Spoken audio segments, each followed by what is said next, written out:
Thank you, Mac. Testing 1, 2, 3. Testing 1, 2, 3. All right. Looks like our systems are finally go.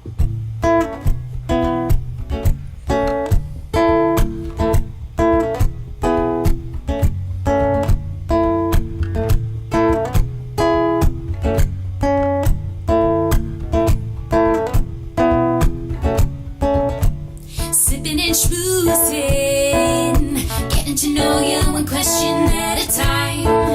All right. Sipping and schmoozing, talking about whatever it is we like.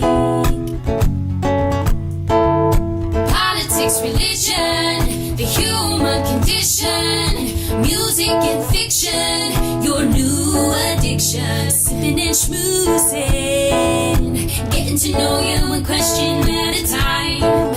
All right. Sipping and schmoozing, talking about whatever it is we like. Sipping and schmoozing, sipping and schmoozing, sipping and schmoozing, sipping and schmoozing.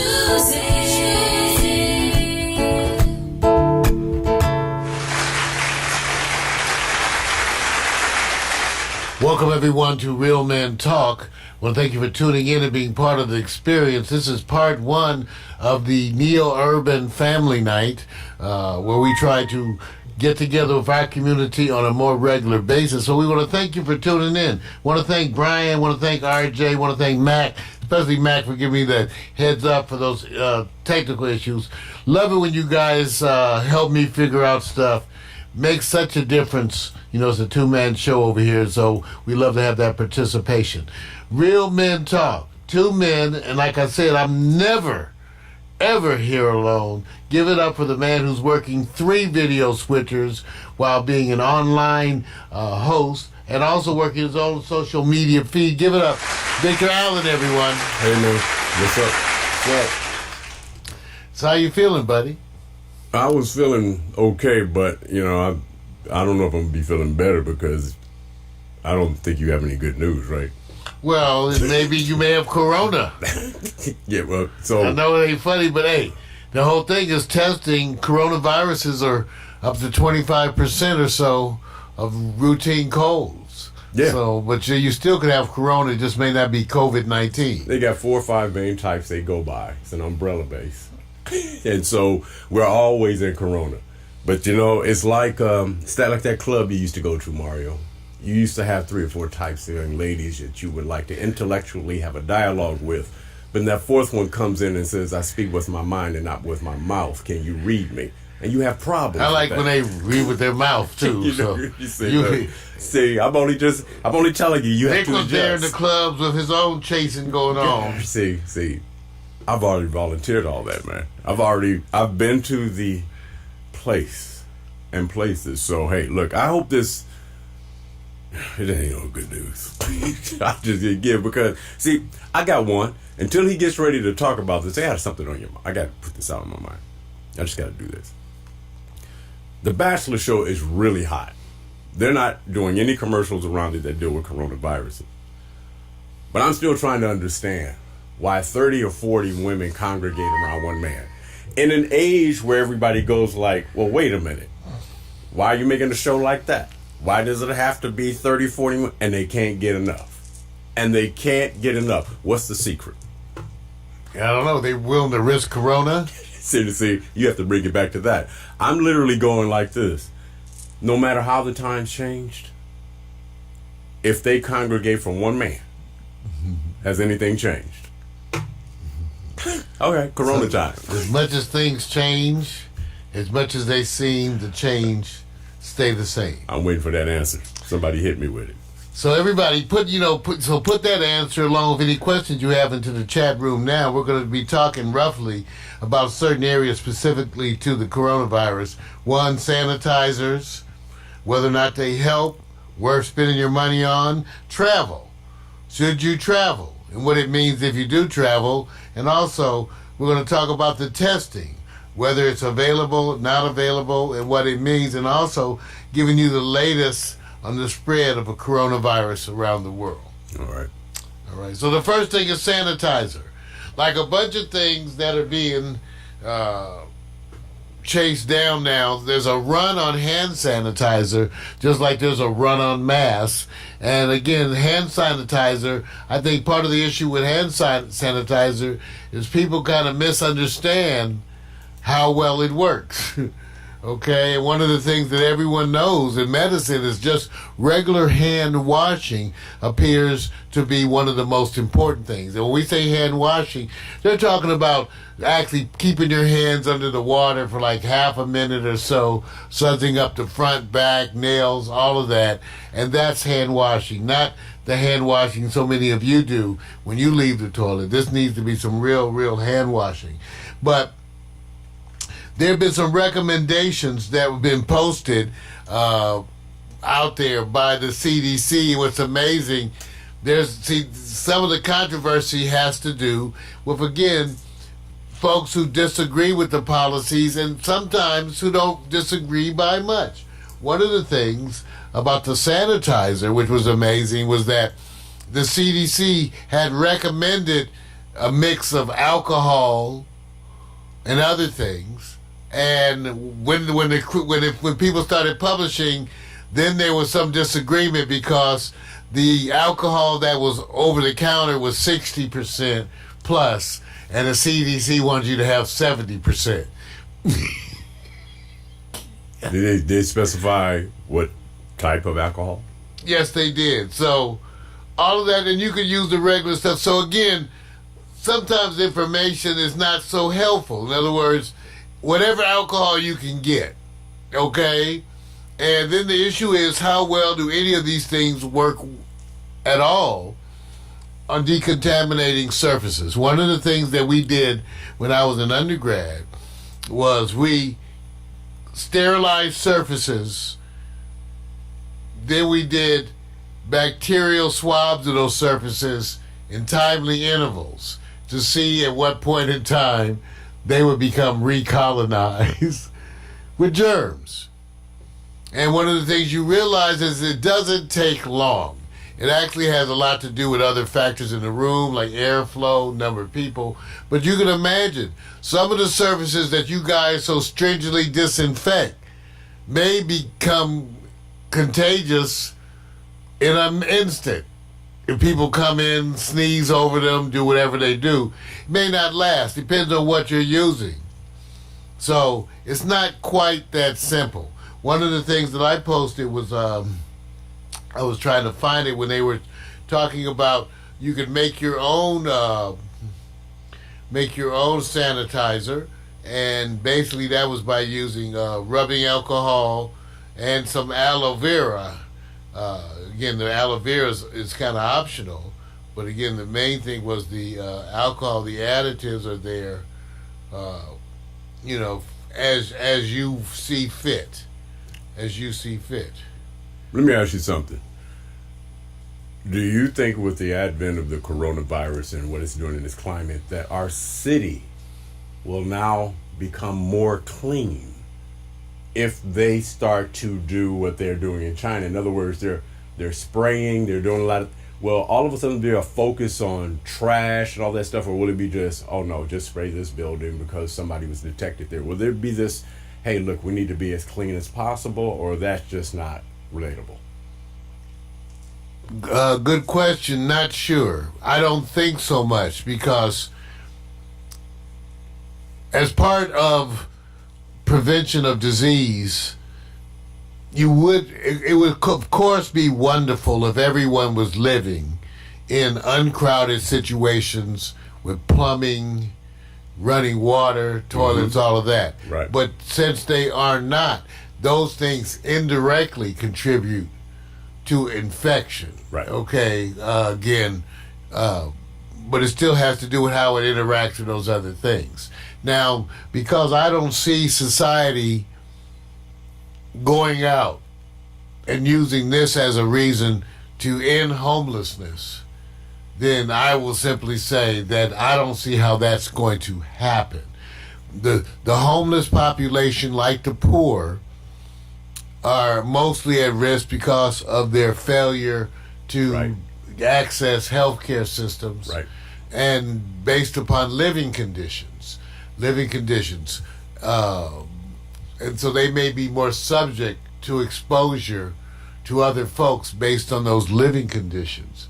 But I don't know. It may, if you're homeless living out in the boonies, in the woods off the grid, you might be better off because you're not exposed to people if you don't ever get it. But no, we don't know, Vic, and I see no signs at all. Well, the main thing, first of all, let's start it. There's been no signs of a national policy. One. Okay? And remember, to combat these kinds of things, you really need a national policy, a national effort that's coordinated nationally. Now, let me tell you this. Remember how difficult it was for them to coordinate Katrina? Houston? Right. Remember how difficult it was for them to coordinate that? Well, this is way bigger than that. Yep. Yes, it is. So, my point is that I don't see that they're going to handle it well. Right now, here in the U.S., I don't see that they're going to handle it well. For one, because in the U.S., response, and I said this again not Monday, I said response to these types of crises are politicized in this country. People will tell you who are in the healthcare career, who have healthcare careers, that we could never respond like this because there's not the will. In China, an authoritarian government stepped in, shut down a city 3 times the size of Los Angeles, and bust in 35,000 healthcare workers. Like I said on Monday, I don't think that they volunteered. I think they were told they had to go.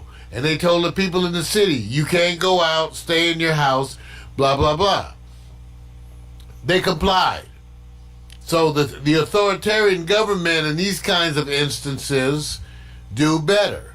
They've already had an issue here at home, Vic, where someone diagnosed with coronavirus just simply chose to ignore I know. the advice. They were told to quarantine themselves. They decided they wanted to go hang out. Which is kind of normal. So, see, here in the United States, these issues have come up before with things like tuberculosis, leprosy, those kinds of things. And at sometimes, you go to criminal penalties for people. Remember, this was an issue with people who had AIDS and went about attempting to spread it to other folks. Those kinds of things. You have people who contract these diseases and then do everything they can to spread it to others. Part of the issue. So the U.S., as opposed to China, which everybody's given kudos for their response, the U.S., unlike China, has failed to respond. We did not have the tests. Part of the issue with the tests is they couldn't agree on what was a positive. The test had to be recalled. So there was problems with the bureaucracy of what equals a positive on the test. Now the test is supposed to be positive, but they have all these different people. Everybody can make a test. If you have any kind of a standing in the community of manufacturers or whatever, you can make a test and then submit the paperwork, I guess, to prove that it works afterwards. Okay? So some of the tests are not going to work. They're going to have to go through all the tests that are being developed by all these different sources and determine which ones are the best. And I can tell you from past efforts with other things, that's not as simple as it sounds. Okay? So, right now, testing is a big deal. Some people said, why don't we just go over there and get the test from the other people who have some? Like ask the Chinese. Can we have some of your tests? A lot of people would love to extend a helping hand to the U.S. and say, we help the U.S. respond. But we don't want to ask. So the whole issue with the test. Now, the tests are supposed to be rolling out. Supposedly, let me just tell you what came out just today. Vice President Pence said every American could get a coronavirus test. Okay, and he was basically one who was just by asking. Coronavirus testing is offered with just a doctor's approval, the CDC says. Okay, so this is what they're saying. I don't believe them, but okay. They're saying coronavirus testing is offered with just a doctor's approval. And then, of course, as the doctor, we want to know what tests are you referring to that they get to have. So this is what's being said out there. Now, again, the tests are coming from a variety of sources. So there's not going to be the standardization that you're used to for any of these tests in the beginning. Okay? So there isn't. So that's still an issue with the tests. That's interesting. You know, I had an experience the other day, won't say where and when, but I was talking to a friend out at a social event. And he, you know, we hadn't seen each other for a while. He said, "Hey, man, what's up?" Give it a dap. He was all suited and everything. And I said, "Hey, man, what's going on?" And he proceeded to lean over as I was talking to him. And you know when a man is like, you know, he's talking to you and you like you're doing, but he's distracted. And he leaned over and said, "Man, I like that one right there with the hat." I said, "Oh." I said, "Okay, well, man, hey, what you waiting for? It's on you, man. Do your thing." Kept leaning over. About a minute or two later, he leaned back and says, "Man, I can't go over there. Why?" "She's coughing." People paranoid. I said, "What?" People are paranoid. He said, "She's coughing, man." All right. People are paranoid. He was dead And that's sick. the whole issue. Now, so we mentioned sanitizer. If you're going to obsess over that, I don't think you need to. I think good just hand washing. But if you do get rubbing alcohol, you can mix it with some other stuff for fragrance. You can deal with that. I told one of my friends who's kind of a nut. Wow. Okay, wait a minute. I want the backstory. No, I'm going. Some of y'all know you have nutty friends too. Go ahead, man. So she was like, "Well, Mario, how can I ever be sure?" I said, "Well, how about this? You could put on disposable gloves when you leave the house. The gloves will remind you not to touch your face. And then have a trash can at the front door. So when you come home, you throw out the gloves and then go wash your hands anyway." So that's what I told him. Now, so you could do that. That's more effective than even the other stuff. You know, if you could just wear some gloves. Now, and hopefully the gloves remind you not to touch your face. You know, whatever you touch. And, you know, what, Vic? You have Hey, man. You have a look like you may know this friend of which I'm talking. No, see, what you're doing... See, what you're doing is this. You like to deliver messages where you make them feel a little small. See, you do. No. You take them through the process. No. Yes, you do, man. What? But let me say this. While you're taking through the process, it's just something popped up in my mind. I'm actually going, how many countries will not participate in this year's Olympics? That's an evolving story. And I would put forward to you, no matter what anybody says right now, I don't care what any country says, take it with a grain of salt. Because as things change, their positions will change. For example, if you have a very big epidemic, folks are not going to go to the Olympics, okay? They're not going to travel, which is the subject we're going to come up next. So a bunch of things will change because you won't want to get in public groups of people where your chances of catching the virus are increased, both from just being there amongst them, with their own droplets and stuff, but also their touching of surfaces once again. I guess soccer stadiums will be full as they play these competitions. Nothing. No concerts. I wouldn't plan. Let me just tell you. It all has to do with how many people are getting it, how many people are getting sick. all of that is something that changes. Now, let me tell you why it's changing. Part of why it changes is because you have information being gathered all the time. Better information gathering, better reporting changes the outlook. A bunch of the places in the U.S., in other words, one of the questions they asked the other day at the press conference with Mike Pence was, how can you be sure of anything if you have no tests? And the doctor gave kind of a bullshit explanation. And the truth was, he can't tell anything. Until they test everybody is coming in with the symptoms, and even that only gives you a degree of accuracy. It's not 100% accuracy. You still speculate based on the people coming. Imagine if you're testing the people coming into the emergency room. That only indirectly tells you what's happening in the city. In order to know what's happening in the city, you would need to have to go out in the city and test people. So it doesn't work like that. So right now, Vic, it's not happening in the ways you think. So of course the numbers are going to change. So that's the first thing I got to tell you. You got to kind of get over that and try not to freak out. The numbers are going to go up. For sure. Now, they just declared a state of emergency here in California for like 6 cases. Now, let me tell you, people say, why emergency for 6 cases? Because medically, when you get 2 cases, you know how many other cases could be out there. See, when you catch 2 cases, the doctors don't think, well, we got both cases. They go like, who did these 2 people infect? How many more people are there? So that doesn't tell you. When you start looking more, you always find more cases. But you have to start looking. That means you need staff, investigators that are trained in this, to come to the area, interview people, do tests. You need a whole medical SWAT team to move in to do stuff. Are you getting that? No. That has to be coordinated nationally, and many of these agencies that do this have been gutted.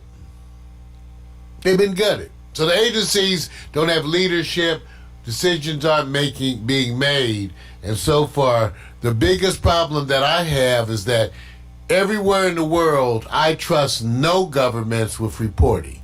Absolutely none, okay? And for every government is politicized, including of our own. And I don't trust our government's reporting. I don't trust our government's reporting. The idiots they have up there from the CDC talk like you have a tail. Okay? So they're already bullshitting you. They already started. We haven't even got into it. And the CDC is already bullshitting. Okay? Typical. So you can't trust any government's reporting. Okay, and you also make sure you have some health care insurance because you're going to need possibly some care. Now, so that's the issue with testing. Tests are supposed to be here this week. Remember, the tests are from a variety of sources. Those tests have to be standardized, and the quality control has to be there. They're not doing that right at first because they need to test so bad. So, now let me talk about the influence on staffing, because this is also real too. People say, Mario, you're inflaming people. Well, see, here's the way I look at it. If the truth inflames you, so be it. The truth is the way, whether it inflames or hurts the flu. If the truth breaks your heart, get over it, okay? I'm for the truth, period. Okay? So you may not like it, but get over it. Okay? So now here's the issue. In one of the hospitals where they had a positive coronavirus, that exposure led to over 100 staff people being sent home. That's always in the beginning. Later on, what's going to happen is you're going to need the health staff so bad, you're going to have them working either sick or when you're not sure, you're going to try to monitor them. But conceivably, you get to a place where you need people to work. Now, Vic mentioned this on Monday when we talked about the respirators or ventilators that could be necessary. Here in the U.S., they estimated, I never knew this figure, 75,000 ventilators. I don't know if that's just adults or what. They're estimating a need for 750,000 ventilators. Now, I ran ventilators for children and babies. I had trained in that at LA County Hospital.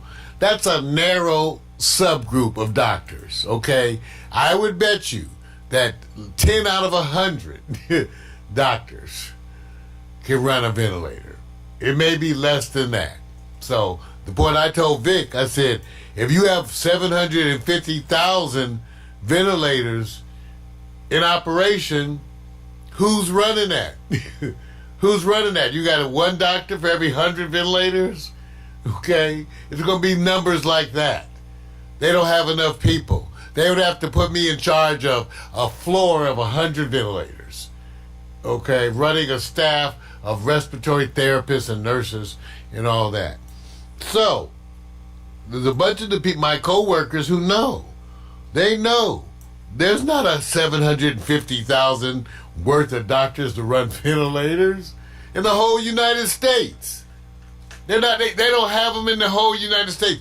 I don't know if they have enough to bring in Canada, Guatemala, Mexico. I don't know if they have enough doctors to run 750,000 respirators, okay? So remember that. And they can't train them fast enough. What they're going to do is pay the students probably to come on and work on it. Okay? So, get ready. I'm telling you the reasonable things to get ready yourself. Be aware. Get into good hand washing. We talked about make sure you have some food stocks lined up in the house, at least a month's worth of food, water, like Arrowhead, Sparklets, or any of those waters, and do it yourself. Get the bottles, bottle some water, put the caps on, store it away. Have 5 or 6 of those bottles stashed up. We're going to do the same thing. You got to have your water at home and be ready to deal with some of these things. Now, Mac is up there in Port Townsend. Seattle's having their own, see? But all the cities are going to, see, you guys, the biggest cities are going to have an outbreak because people travel there. Okay? Now, let me remind you some of the figures from 1918. Yeah, and some people say, well, Mario, figures are kind of messing with my head. I said, well, I'm just trying to make you aware. Just like I had to make some of my friends aware of how many people die from the flu every year. I said, you may just be a little comfortable because you're not realizing how many people die every year. So the reason why there is a flu vaccine is because people are dying every year. So whether or not you trust the people, and again, that's another discussion, you may need some of these treatments. Now, in 1918 to 1919, they had an influenza pandemic. It's called a pandemic because it went all the way around the world. Okay, they had an estimated, and believe me not, 1/3 of the world's population, 1/3 of the world's population, or approximately 500 million people, were infected and had clinically apparent illness. So let me say that again. 1/3 of the world's population not only were infected, but appeared ill. Okay? 1/3 of the world's population. Now, the fatality rates were they said greater than 2.5%. Usually with the flu, it's less than 0.1%. Now, I don't know. Let's ask Alexa. Alexa, what's the world's population? According to the U.S. Census Bureau, the world population today is approximately 7.63 billion. 7.63 billion. Okay. Wow. 7,063 millions. Okay, Alexa, I didn't catch that. Alexa. say that again. Okay, wait a minute, Okay, let's be conservative, you guys. Let's not say a third of the population gets it. Let's be conservative in this world. What number y'all want? A quarter of the world population, 20%? Let's say 20%. Now let's be even conservative. 15%. Okay, Alexa, what's 15% of 7.63 billion?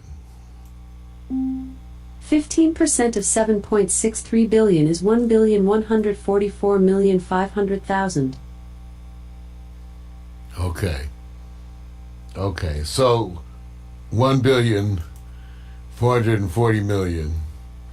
Okay, now let's assume you have a death rate of 2.5%. Alexa, what's 2.5% of 1,440,000,000? 2.5% of 1.44 billion is 36 million.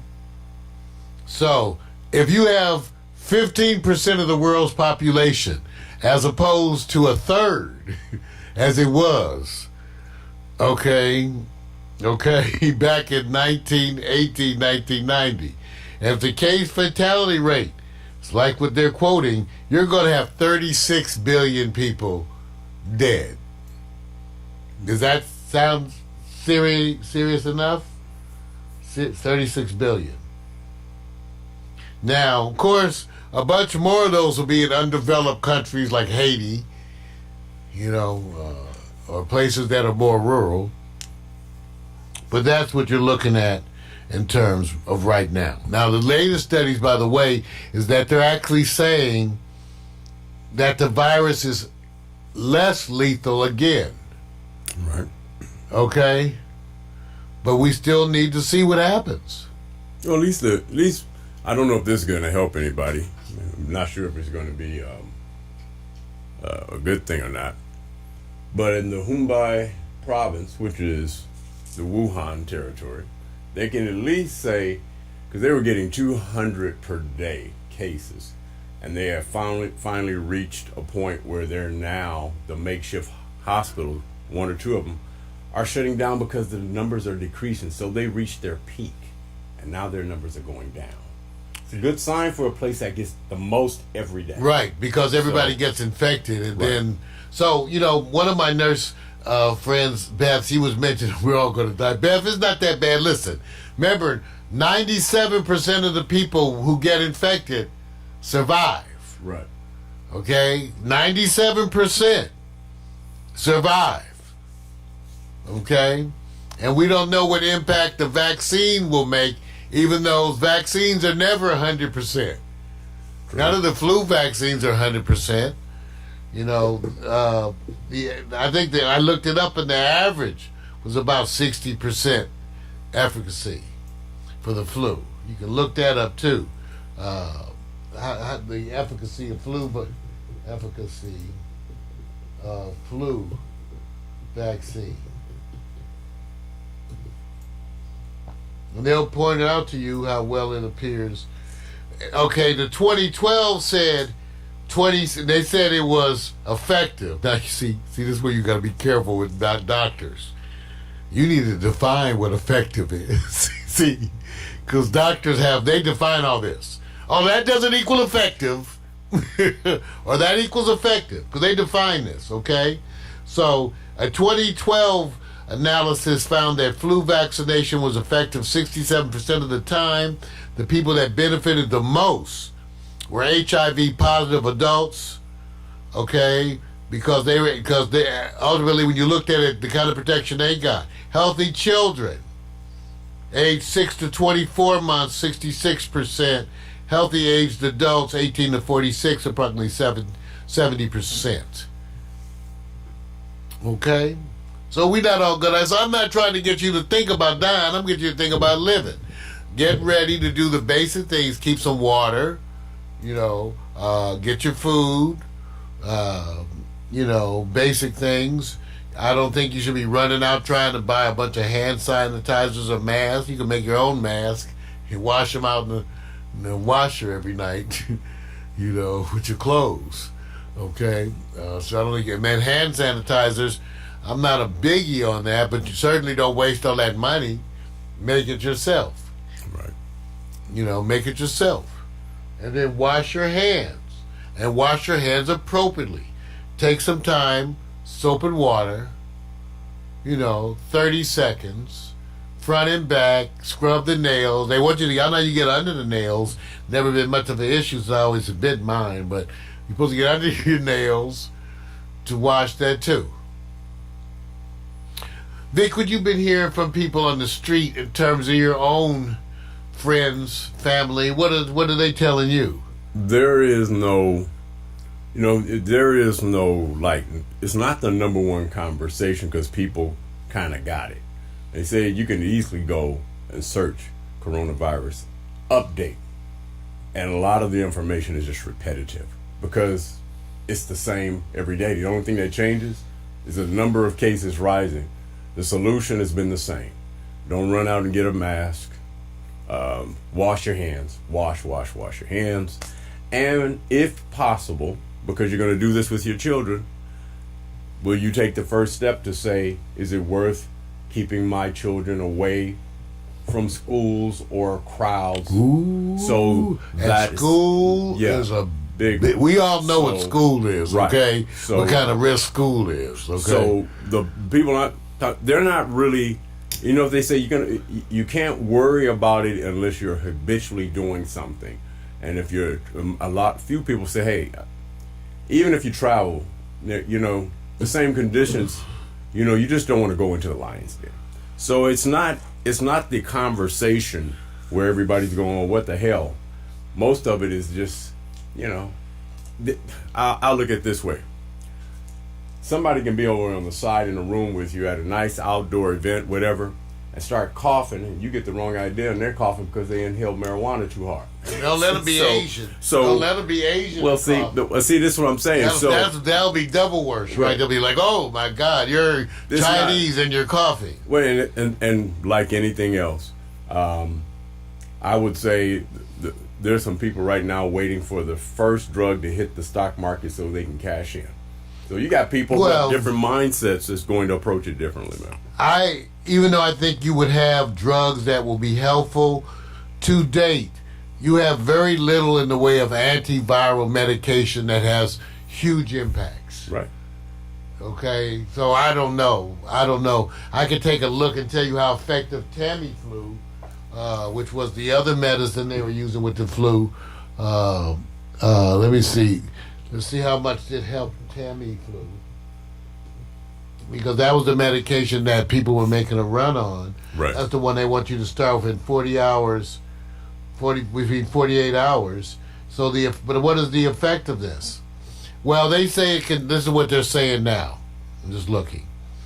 If it's taken in the first 36 to 48 hours, it can decrease the duration of the illness by 30 to 40%.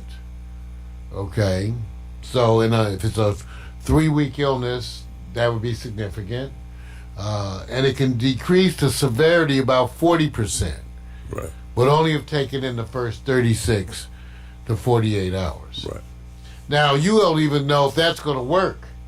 No. For the coronavirus. No, they don't. Listen, they don't even know if the incubation period is 10 days or 3 weeks. It's hard to know that. They don't even know. Most of the time it's between those numbers. In other words, that's the thing. We know from experience, chickenpox is usually 21 days. Other things are as short as 3 days, but some things we think of 2 weeks. Right. So, which is why when people get sick, I tell them all the time, you assume you got it last night because you did X, Y, Z. Right. Chances are you did not get it last night. You at least got it some days ago, and maybe as much as 2 or 3 weeks ago. Yeah. But at least it's some days, usually, that you've had these things before you get sick. Right. So that's part of the thing that people don't realize. Yeah. And, and if everybody wants to see it, everybody knows that most of the people who are unfortunately passing, most of them have preconditions. Most of them are elderly. The one that just passed on the cruise ship that caused the state of emergency alert in California was from a 71-year-old man who had the virus who fell ill and died. Well, so, I mean, it goes to these preconditions in most cases. It does, even though I must admit, now that I'm 63, the idea that I'm increasingly considered part of that group makes it no comfort. We have friends that are now our own age that have heart disease, Right. blood pressure, diabetes, Right. other illnesses. They're at risk. Just like the babies are always at risk. Always. To both the extremes of the spectrum, Right. those of us who did what I did had to take care of newborns or infants that ended up on ventilators But from these kinds of viruses. true or false, there will be a treatment in at least one calendar year. True or false?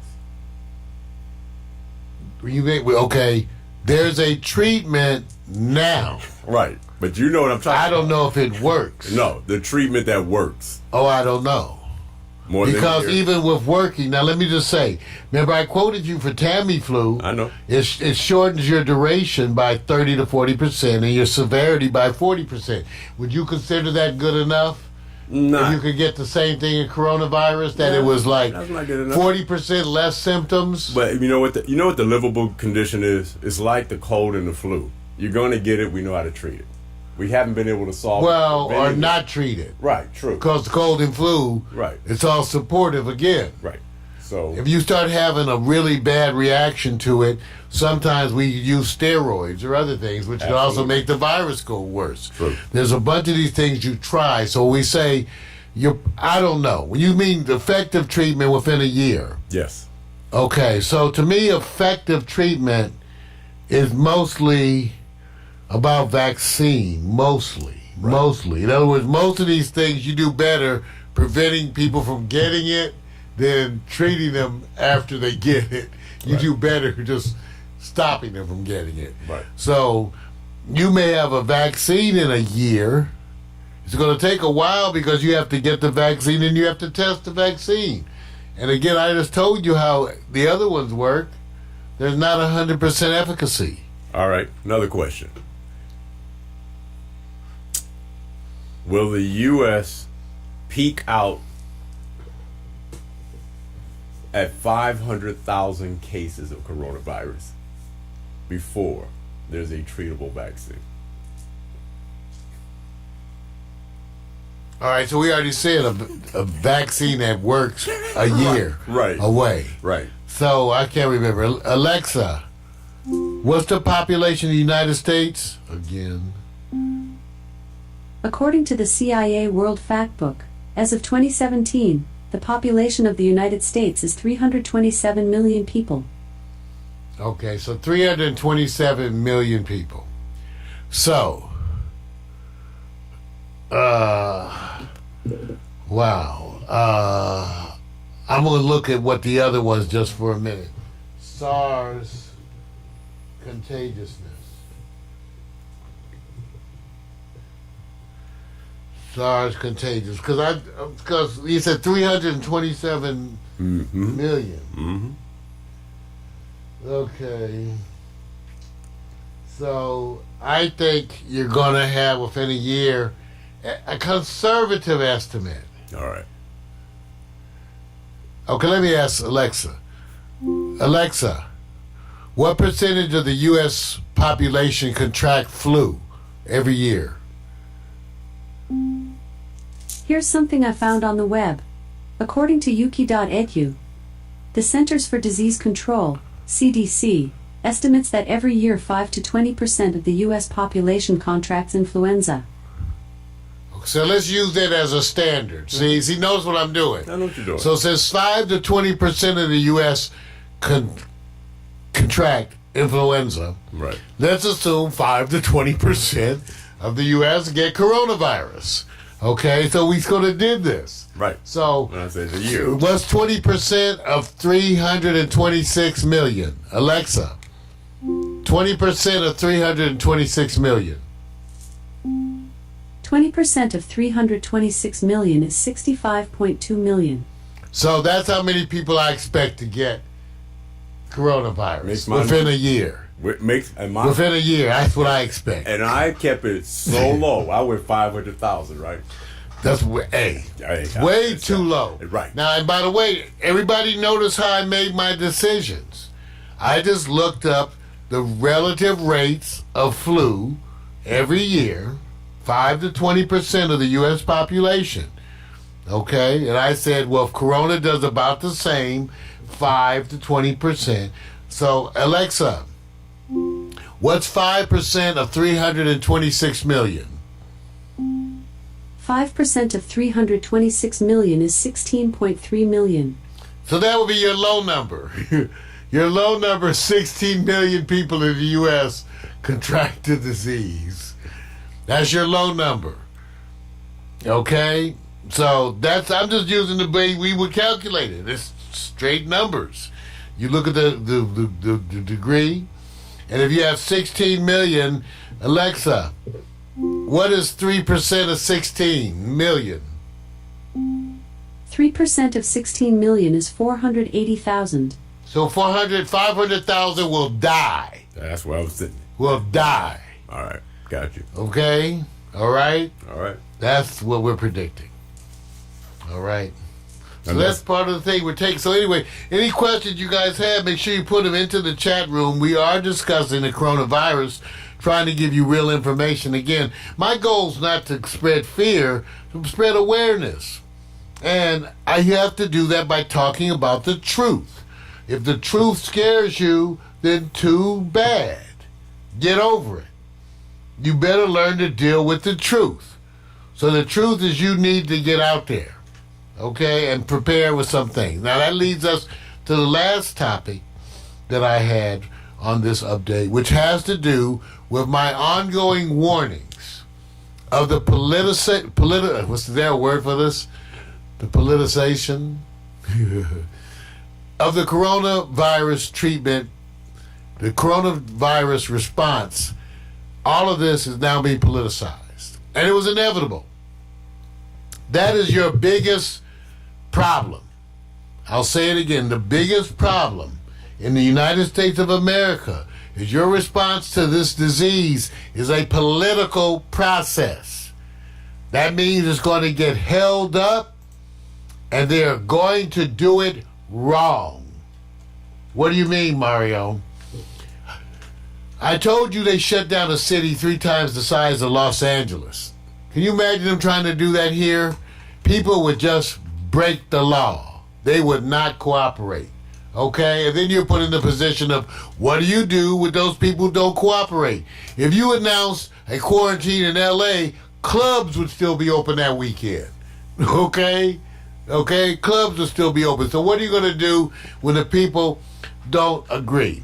So the problem in the United States is that in order to get any kind of a program, what typically happens is they get quote-unquote experts to prepare a report to the House and the Senate. After they hear the report, they decide what they believe and what they want to do. You still got to hear the report. Have they called for the report yet? No, they haven't called for the report. Nope. Okay? And they haven't discussed the interventions, right? Now, Trump, because of who he is more likely to respond in an authoritarian way. Okay? Which probably is more correct. On the other hand, the electorate is not going to take well to that.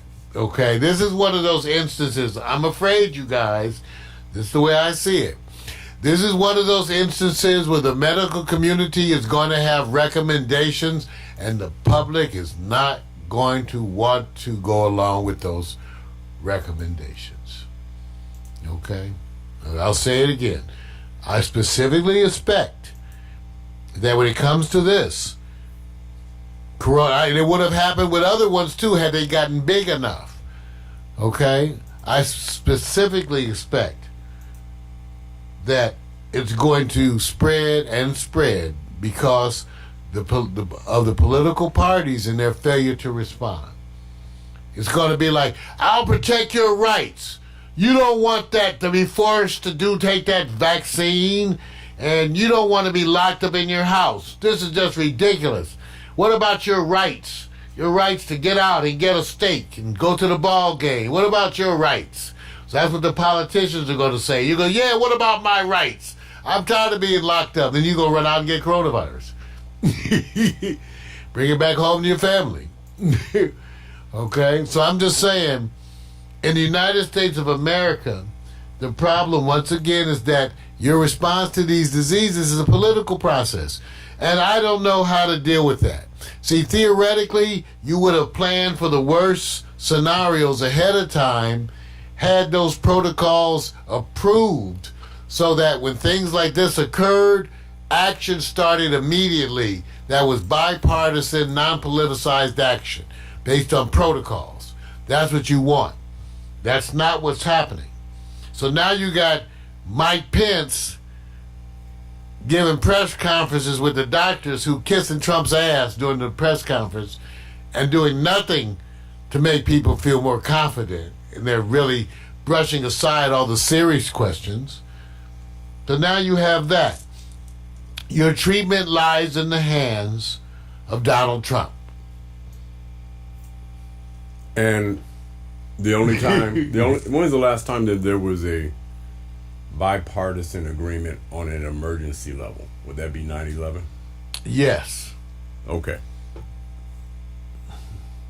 So this is going to be a little bit different. Now let me just tell you, in terms of some of the efforts, they just approved $8 billion in emergency coronavirus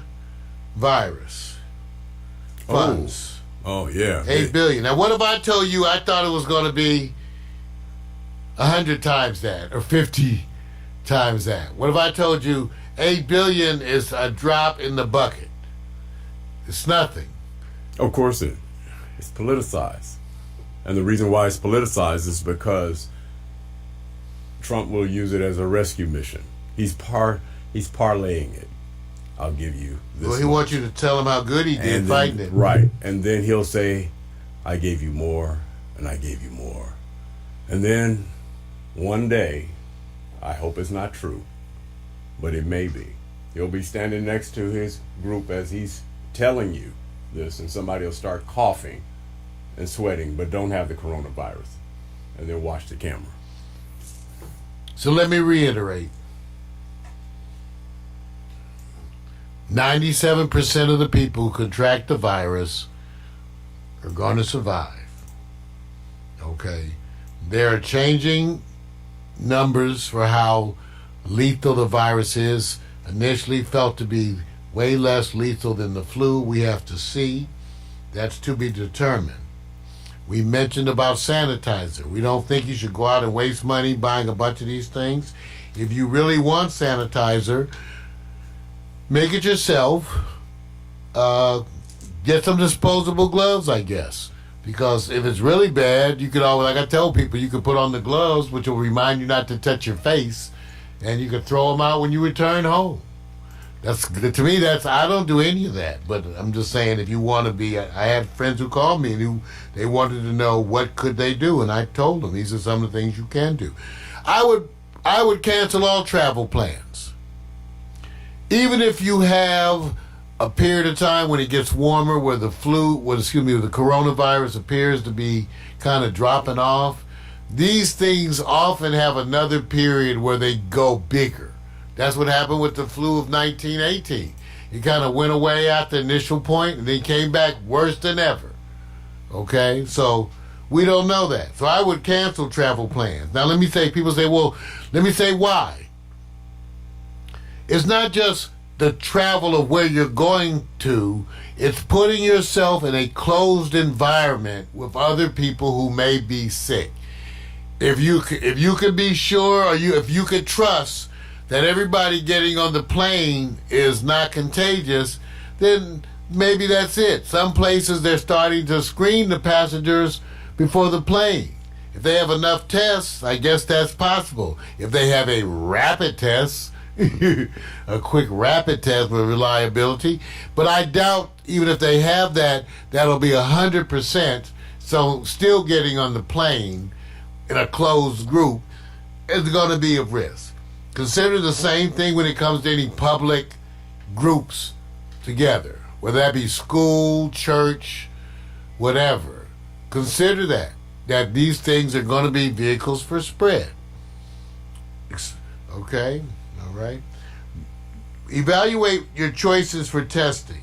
Remember, I warned you that the tests that are being used today are being developed by a variety of sources because they're being done on an emergency basis. Some of those tests won't be good. Okay, so stay up on the tests, be aware, and if you're having symptoms, then get tested. But also if you're having symptoms, isolate yourself. Don't be like some of these other irresponsible idiots who, even after being diagnosed as positive, went out to hang out in the streets. And let me tell you, as a citizen of the United States, let me tell you, I'm going to challenge you at this point, and you're not going to like it. But you need to decide your opinion on what should be done with people who violate quarantine. And let's not make it for the ones who are vague and you don't know. Let's talk about the ones that we know are dripping wet with coronavirus, sick, positive, okay, and they want to go out and hang out at the Super Bowl or whatever, the Olympics. What do you think should be done with them? Is that part of their rights? Even though this has come up before, okay? You might want to look it up and see what was done before. But you need to decide as a U.S. citizen what you think should be done to the people who violate that quarantine. I wonder, Vic, you got any ideas what you think should be done with the quarantine violators? Let me say this. If that's the case, there's a whole bunch of people who are already violating. I always say there's underreporting. I think they just know how to identify one or two and make it seem like that's the only one. Well, what do you think should happen if a person is identified as specifically being one of the people who have the virus, is contagious, but is openly flaunting quarantine, saying, I will not cooperate, I won't do it, I won't do any of that? You know, this reminds me of when the AIDS epidemic hit, when there was a lot of ignorance out there, and they had people out there who willingly was engaging in drug abuse, of course, and intimacy. And I didn't get to follow it to see what were the repercussions from that, because some went legal. So I would want to actually see some information so I can have some guidance before I just go, let me say this, because I know it's happened before. Well, yeah, so the opinion is very simple. If someone has a contagious disease that's life-threatening, should there be repercussions for willingly spreading that disease? It's just a matter of what.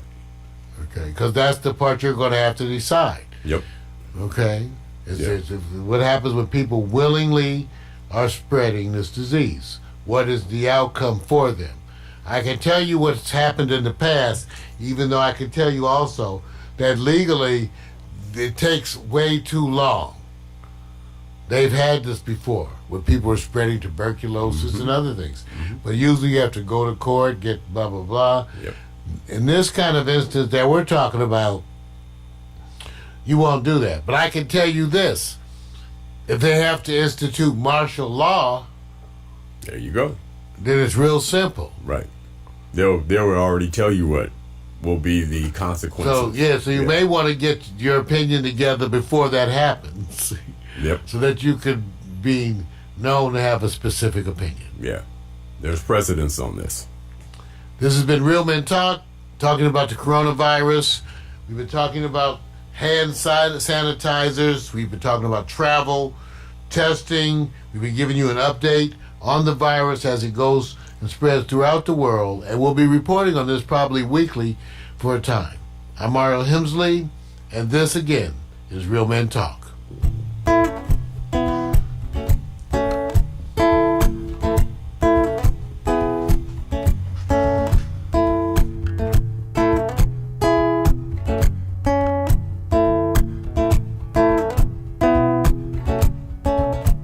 Sipping and schmoozing, getting to know you one question at a time.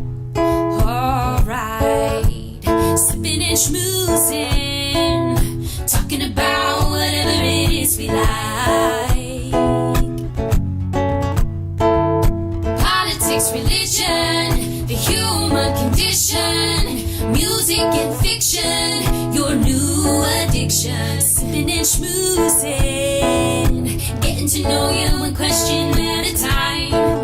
Alright, sipping and schmoozing, talking about whatever it is we like. Sipping and schmoozing.